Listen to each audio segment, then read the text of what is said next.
Dahil sa sekretong lumabas, tuluyan na ngang sumabog ang mga Toricampo. Nag-aaway-away na ang magkakapatid. Dati na silang mahidwaan dahil nga sa pinapabura ng husto itong si Paolo.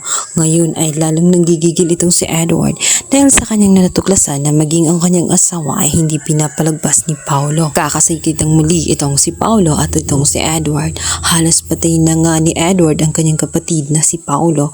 Naiinis na siya ng husto at para sa kanya ang mansyon na iyon ay hindi mansyon kundi isang tirahan at isang impyar na tirahan. Samantalang ito namang si Marge at itong si Thea ay nagkakagulo rin dahil nga sa pangyayaring iyon.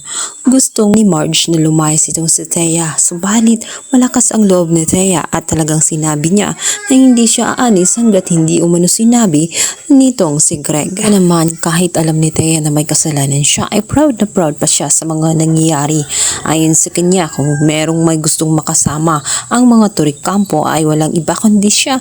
Hindi umano niya kasalanan kung siya ay mas magaling kumpara dito nga kay Marge at mas pinili nga siya at kinakabaliwan ng magkakapatid. Kaya naman wala umanong lugar itong si Marge sa pamamahay na iyon. Nanggalitin na nga sa galit itong si Marge at gusto na nga siyang kaladkarin palabas ng mansyon. So balit biglang napasigaw nga itong si Greg at sinabi na walang aalis sa naturang mansyon.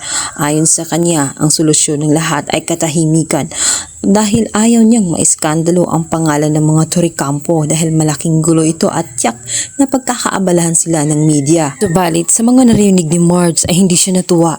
Hindi niya palalagpasin ang mga nangyayari.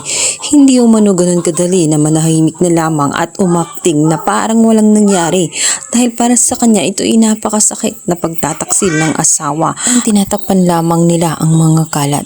Ngunit hindi ganun kadali para kay Marge ang lahat.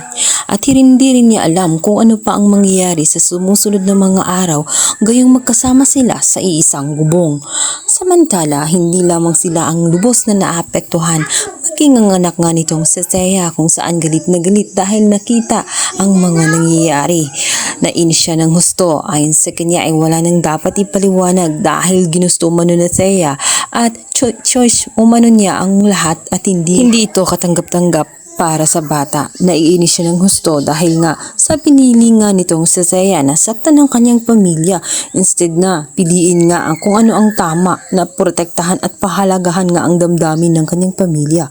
Kaya naman na lumayo ng husto sa kanya itong si Ashley at kahit humabol pa siya ay wala na siyang magagawa dahil humarang na itong si Marge.